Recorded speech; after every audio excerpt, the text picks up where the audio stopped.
My daughter came home from a weekend at her grandmother's house, and she was playing on my kitchen floor, and without looking up she told me where I was allowed to sit. She was 7.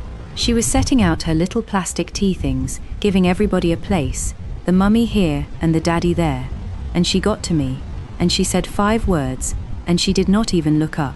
She said I could not sit there, because I was the help. And then she carried on playing. My name is Mara. I am 32 years old.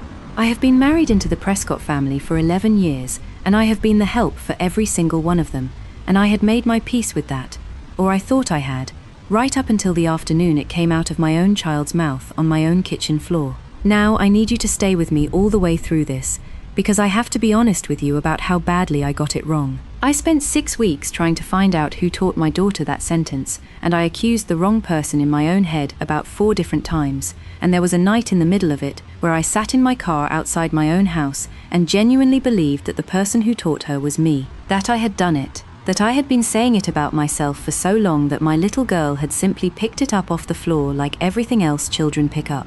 By the end of this you will know exactly where my daughter learned that sentence. And I promise you it was not my mother-in-law, who has been perfectly horrible to me for 11 years and who is not, it turns out, the villain of this story at all. But hold on to one thing as we begin, because it is the whole thing and I walked past it for 6 weeks. My daughter did not say those 5 words in her own voice. She did an impression.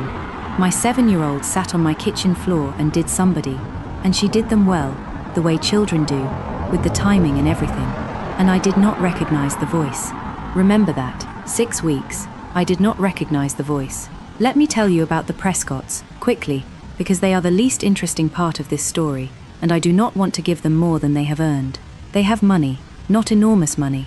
They have 4 garden centers, and Roger built them from 1, and it is the sort of money that makes people talk about how hard they work, while never actually working. Diana, my mother-in-law, has never had a job. Camilla, my sister-in-law, works for the family business in a role that I do not believe exists, and I do hair.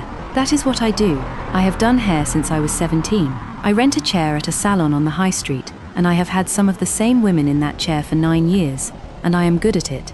I am really good at it, and it took me about 4 minutes at my first Prescott Sunday lunch to understand exactly what I was in that house. Nobody has ever been cruel to me. I want to say that before anything else, because if you are waiting for a story about somebody screaming at me, you are going to be disappointed, and you will also miss the point. It is smaller than that. It is being introduced to their friends as Will's Mara, like a fact about him. It is Diana saying, when I told them I was pregnant, that they would obviously help with the childcare costs, before anybody had said 1 word about money. It is the way that at every single meal in 11 years, no matter who cooked, no matter whose house, I am the one who ends up standing at the sink. Nobody asks me. Nobody has ever asked me. I just stand up, and it happens, and the conversation carries on behind me, and after 11 years, I have spent more of my life in that family, looking at that window over that sink, than looking at any of their faces. I could give you 100 of these, and none of them would sound like anything. That is the thing about it, that I have never been able to explain to anybody outside it. Try it. Try telling somebody that your mother-in-law is cruel to you because she asks you how the salon is and then looks at her phone before you have answered. Try explaining that there is a chair in that house, a specific chair, the one nearest the kitchen door, and that in 11 years I have never once sat anywhere else, and that nobody put me there. Nobody has ever said Mara sits there, I just sit there. And once, years ago, I sat somewhere else, and nothing happened. Nobody said anything, and I sat through the entire lunch with my heart going like I had committed a crime, and I have never done it again. Say that out loud to a friend, and watch her face. She will say, that is not so bad. And she is right, that is not so bad. That is the whole design. It is built entirely out of things that are not so bad, and you cannot fight any single one of them without becoming a woman who is making a fuss about a chair. So you take it, and you take the next one. And after about 6 years you stop noticing you are taking it, which everybody will tell you is healing, and it is not. It is just the concrete going off. The word. The word started years ago, and I honestly could not tell you when. It was Diana's, or that is what I assumed for 11 years. It came out at Christmas. Somebody said something about the amount of work involved, and Diana said something about how thank goodness they had the help, and everybody laughed, and I laughed, and I want you to understand something about that laugh. I laughed first, That is what you do. If you laugh first, then it was a joke. If you laugh first, then you are in on it, you are not underneath it, you are one of the people laughing instead of the thing being laughed at. So for 11 years I laughed first, every time, and every time I laughed I made it a little bit more true. Alright, my daughter, Ivy is 7. She is the best thing I have ever done, and she is completely, embarrassingly obsessed with her father, in the way that little girls sometimes are, where the mother is the weather and the father is the sun. I make her food and wash her clothes, and know the name of every child in her class, and Will comes home at 6, and she loses her mind. I am not bitter about it, that is just what it is. I am the floor she stands on, and he is the ceiling she looks at, and she spends one weekend a month at Diana's, because Diana asks for her, and because I have never once found a way to say no to it that would not have started a war. And she came home from one of those weekends in the September, and she sat on my kitchen floor with her tea things, and she told me I could not sit there because I was the help. I want to try to tell you what that did. It is not what you think. It was not anger. I did not feel anything at all for about 4 seconds, which I have since learned is what it feels like when something is too big to come in through the normal door. I was standing at the counter with a wet cloth in my hand, and I just stopped. And the thing I keep coming back to is that she was not being unkind. I need you to understand that, or you will get this whole story wrong. My daughter was not having a go at me. She adores me. She was not upset with me, and she was not showing off, and there was no cruelty in it at all. She was allocating. She was doing the thing children do where they sort the world into its correct boxes, and she came to her mother, and she put her mother in the box she has been told her mother goes in, and then she carried on with her tea things because the box was not interesting. That is so much worse than cruelty. Cruelty I could have worked with. Cruelty means she knows it is a weapon. This was just admin. And then a thought arrived, fully formed, and the thought was not about Diana, and it was not about the Prescotts. The thought was, she is going to be 40 years old, and she is still going to think that. Because that is how it works, is it not? Nobody decides. There is no moment where a child sits down and decides what her mother is worth. She just absorbs it, off the floor, out of the air, the way she absorbed which hand to hold a fork in, and by the time she is old enough to examine it, she will not be able to, because it will not be an opinion by then. It will just be a fact about the world. Mummy is the help, the sky is blue. And then I noticed the voice, because she did not say it in her voice, she said it in somebody's voice. It was a grown-up voice, and it was a funny voice, it had a swing in it, it had timing, and my daughter did it the way children do impressions, which is completely without knowing they are doing one.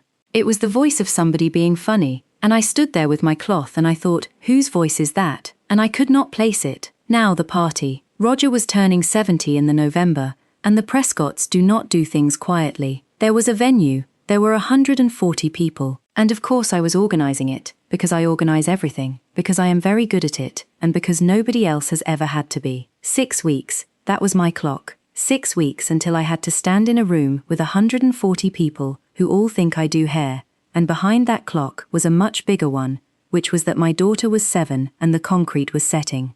And Diana asked me to do the video. She did it in the voice she uses, which is the voice of somebody handing you a chore while pretending to give you an honor. She said they had all the old family videos, boxes of them, and that somebody really ought to put together a lovely little montage for Roger, and that I was so good at that sort of thing.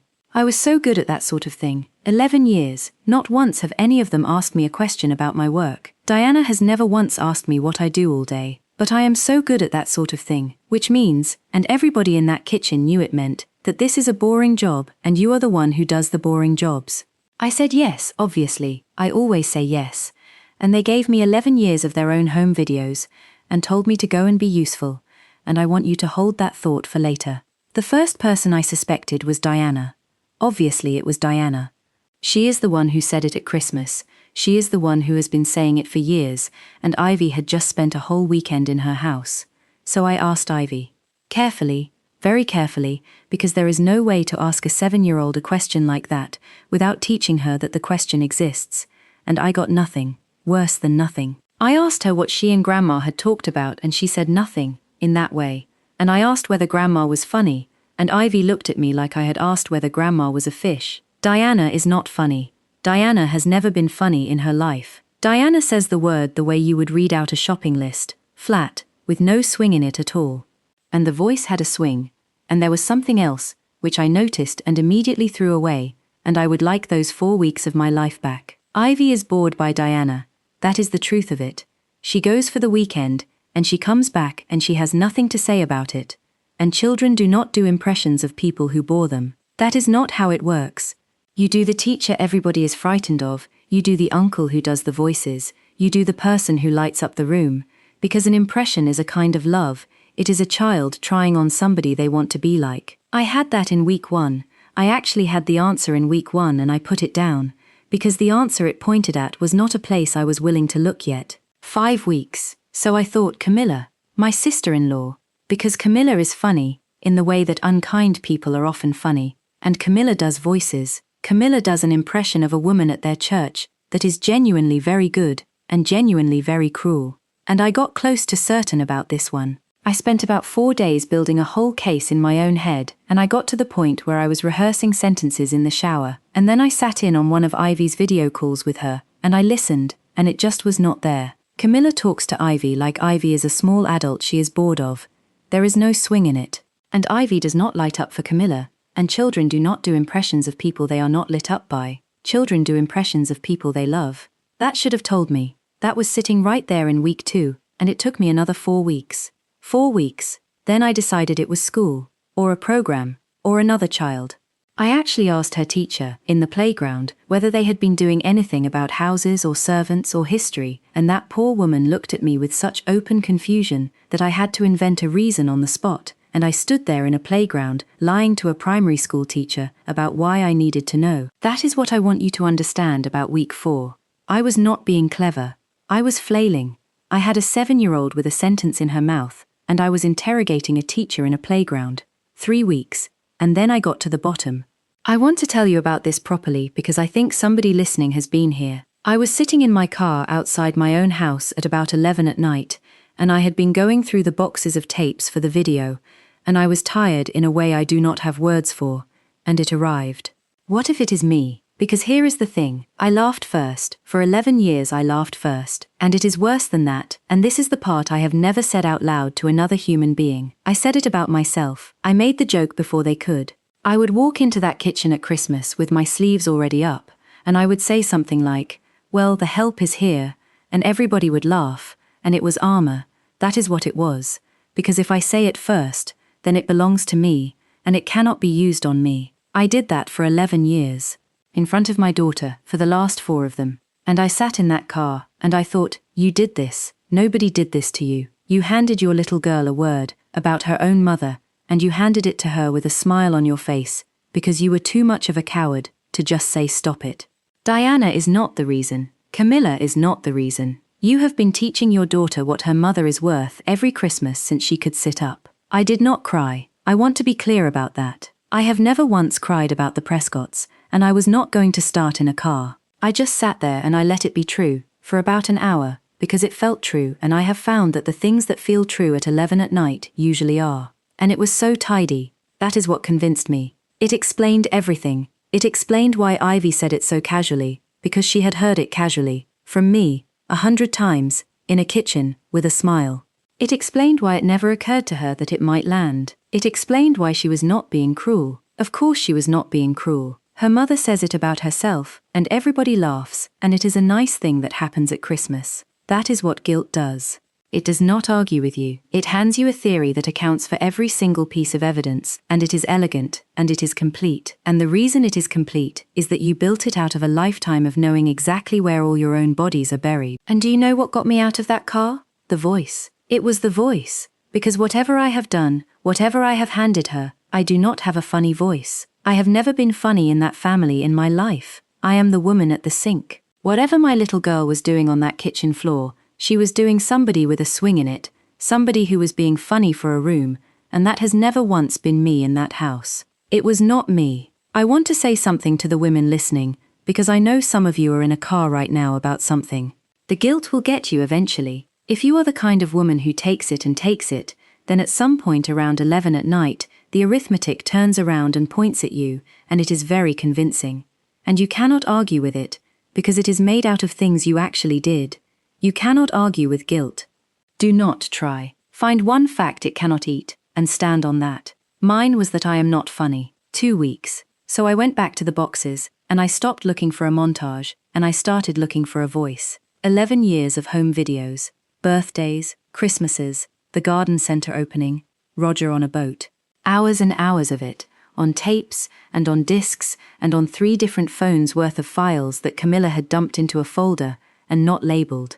And I want to tell you what it is like to watch 11 years of a family you are married into, and count how many times you are in the shot. Not many, that is the answer. I went through 9 years of Prescott Christmases, and I am in about 4 minutes of it. I am a shoulder going past a doorway. I am an arm putting a dish down. I am the person who says something you cannot hear from off camera, and everybody laughs at something else. Once, at a birthday, the camera swings past the kitchen, and I am at the sink, and my back is to it, and the camera does not even slow down. 11 years of documentary evidence, and I am furniture in all of it. And here is the thing, nobody did that on purpose. Nobody said do not film Mara. It is just that you point a camera at what you think is happening, and I was never what was happening. And I sat up until 2 and 3 in the morning for 4 nights with headphones on, and I was not watching my in-laws. I was listening for a laugh. And here is where I have to tell you about my job, because everybody in that family thinks I do hair, and everybody in that family is wrong about what that is. I have stood behind women in a mirror for 15 years. That is what I actually do. You do not look at a client, you look at a client's reflection, and a reflection is a strange thing, because they can see you seeing them. And for 15 years, women have sat in my chair and told me things, and I have watched their faces in that mirror while they told me, and I want to tell you what you learn. You learn that a face lies slower than a mouth. You learn that the thing to watch is not the person talking, it is the person listening. And you learn to hear the difference between a laugh that is happening for the first time and a laugh that has happened before. That is a real thing. A first laugh is late, it has to travel. There is a beat where the person hears it and understands it, and then it lands, and then they go.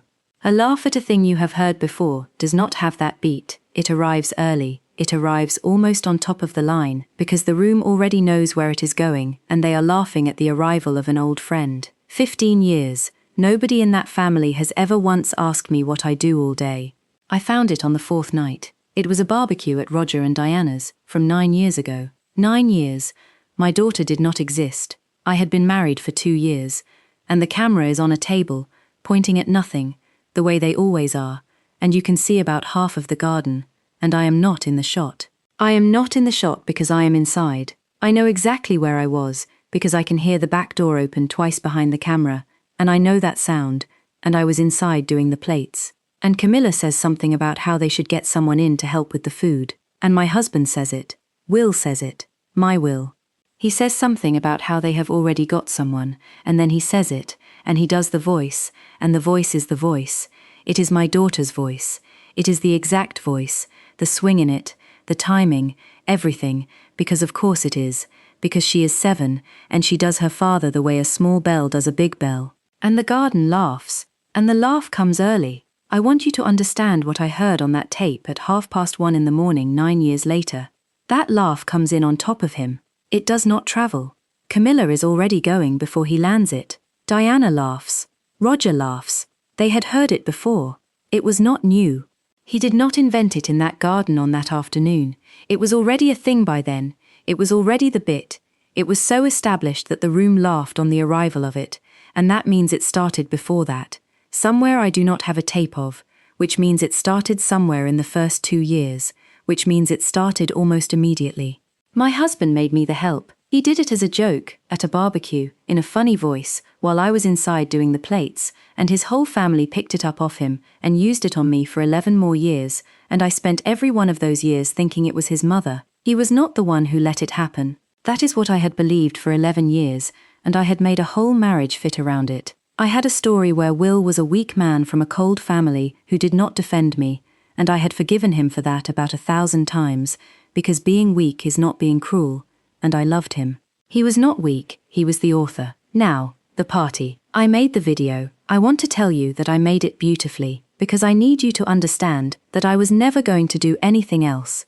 I sat there for 2 more weeks with the thing that was on that tape sitting in my chest like a stone, and I cut a lovely 11-minute film about a man turning 70, with his wedding in it, and his boys, and the first garden centre with the awful sign, and I put music under it, and I got the timing right, because I am good at that sort of thing. Roger did not do this to me. He is 70, and he has never said one unkind word to me in 11 years, and he did not deserve to have his birthday used as a weapon by his daughter-in-law. I was not going to become them in order to answer them. And it played, and it was the last thing in the room before the food, and 140 people went completely silent, and I watched Diana Prescott put her hand over her mouth and cry in front of her friends, which I do not think I have ever seen her do. And afterward people came and found me, all night. Strangers, friends of theirs, people who have known that family for 30 years, kept coming over and telling me it was beautiful and asking me how I did it. 11 years. That was the first night in 11 years that anybody in that world had ever looked at me and seen a person who had made a thing. And then, at about 9:30, my daughter did the voice. She was up on a chair, because she is 7, and it was late, and she was full of sugar, and there was a little cluster of them around her, and she was performing, because she loves an audience, she gets that from her father. And somebody asked her something about the party, and she said something about how it was all right, but there was too much washing up.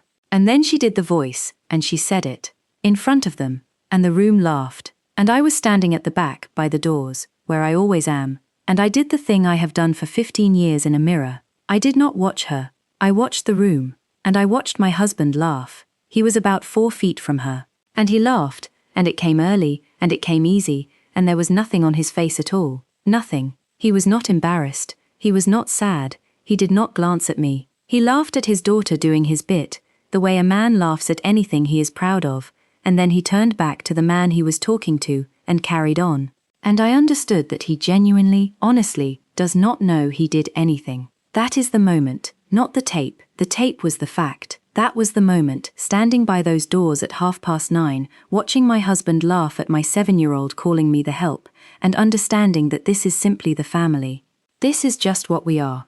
It has been going for 11 years, and it will go on going. And Ivy will be 40, and she will do it at my funeral, kindly, and everybody will laugh, and will still not know. I got my daughter's coat. I did not say a word to a single person. I got her coat and I got her hand, and I walked her out through those doors, and Ivy asked me why, and I said we were going home, and Will came out after me, in the car park, and I want to tell you what my husband said, because I have thought about it every single day since, and I have never once got to the bottom of it. He did not ask me if I was all right. He asked me not to make a scene. His father was 70, and there were 140 people in there, and his wife was leaving in the middle of it with their child, and my husband came out into a car park to ask me, quietly, reasonably, if I could please not do this here. And I asked him to say it to me. I said, say it now, to my face, the way you said it in your mother's garden 9 years ago. Do the voice you gave our daughter, right now, to me, with nobody else here to laugh. And he could not. He stood in a car park in a suit, and he could not make the sound come out of his mouth. And I watched my husband's face in the light from the doors, and I saw him understand, for the first time in 11 years, in about 4 seconds, exactly what the difference is between something you can say to a room and something you can say to a person. And I said, that is what I thought. And I drove my daughter home. So now you know whose voice my daughter was doing. It was her father's. It was always her father's. 11 years I spent believing that my mother-in-law was the one who did this to me, and that my husband was just a weak man who could not stand up to his mother. Diana was the mouth. Camilla was the echo. Will was the author. He wrote it, in the first 2 years, at a barbecue, in a funny voice, while I was inside doing the plates, and his family have been performing his material at me ever since. And now you know why I could not recognize the voice. Because it was the voice he uses for them. That is the whole answer, and it took me 6 weeks, and it is so stupid and so simple that I want to put my head through a wall. I did not recognize my own husband's voice because I have never been in the room for it. That funny, swinging, room-working voice, the one that gets the early laugh, that is the voice Will uses when he is being funny for other people. He has never used it on me, not once in 13 years, and I never noticed, because you do not notice a thing you have never had. My daughter has heard it 1,000 times, because she is on the inside of it. She is a Prescott, she gets the good voice. I got the other one, and I never knew there was a good one. Here is what happened after. I have not been back to that house. That is 14 months now. Ivy has not been back either, and that was not a punishment. That was just the answer to the question of whether I would let anybody finish setting that concrete. Will and I are still married. I know what some of you want me to say, and I am not going to say it, because this is my actual life, and not a film. He is her father, and he is not a monster, and I did not blow up my daughter's family over a joke at a barbecue. But I told him the truth, in our kitchen, 2 days after that party, and I made him sit there while I said all of it, and then I did the thing that actually cost him. I played him the tape. He did not remember saying it. That is the thing I need you to understand, and it is the thing I will never get over as long as I live. He had absolutely no memory of it. 9 years, 11 years of his entire family using a word about his wife, and the man who invented it did not know he had done it, because it cost him nothing. It was 4 seconds of his life in a garden. It has been 11 years of mine. He remembers now. That is what I have got. That is the whole of my justice, and I have decided that it is enough, because he is going to remember it for the rest of his life, and every single time his mother opens her mouth at a Sunday lunch, he is going to hear his own voice coming out of her, and he is going to have to sit in that, alone, forever. He goes to that house on his own now. Sometimes he does not go at all. He has never asked me to come back, and I think he knows better, and I told my daughter the truth in the car on the way home from that party, because she is 7, and it was going to have to be sometime, and it turned out sometime was that night. I told her what the word means. I told her that it is a word about a person you pay to clean your house, and that there is nothing wrong with that job or anybody who does it, and that it is a fine and honest way to make a living, and that if I did it, I would be proud of it. And then I told her that it is not my job, that I am not paid by that family, that I am not staff in that house, that I am her mother, and I am Grandma's son's wife, and I am a person who does hair, which is a thing I am extremely good at, and that when somebody calls me the help in that house, they are not saying what my job is, they are saying what they think I am for. And my daughter was quiet for about a mile, and then she asked me if that is why Daddy laughs. 7 years old. She got there in a mile. It took me 11 years and 6 weeks and a box of tapes, and I did not lie to her. I said yes. I said that is exactly why Daddy laughs, and that Daddy is wrong, and that he is going to have to work that out himself. Here is what I want to leave you with, because I think there is somebody listening who has been laughing first for a very long time. The person who says it is not the one who does the damage. That is what I got wrong for 11 years. I spent all that time hating a cold woman who said a word at Christmas, and Diana was never the injury. Diana is just a rude woman, and rude women bounce off you eventually. Watch who laughs, because you can survive being insulted by somebody who does not love you. That is nothing, that is weather. What you cannot survive is being made funny by somebody who does. When the person who is supposed to be standing next to you turns you into the bit, that is not an insult, that is a decision about what you are for, and everybody in that room hears it, and your children hear it clearest of all. So if you are the one who laughs first, if you have got that armor on, and I know some of you have, I am not going to tell you to stop, because I did it for 11 years, and I understand exactly why you do it. But I want you to know what it costs, because nobody told me. Every time you laugh first, you are not protecting yourself, you are agreeing, and there is somebody small in that room who is not listening to the joke at all. She is watching your face to find out whether it is true. Mine did, so tell me in the comments. Have you ever laughed at something that was actually about you? I read every single one of them, and I think the people who gather here understand each other in a way that most people never will. If this story touched your heart, I have another one waiting for you. Click the next video on your screen for another unforgettable story about courage, family, and the quiet strength of ordinary people. Subscribe to the Quiet Reckoning Stories so you never miss one. I see you. You are stronger than they know, and I will be right here.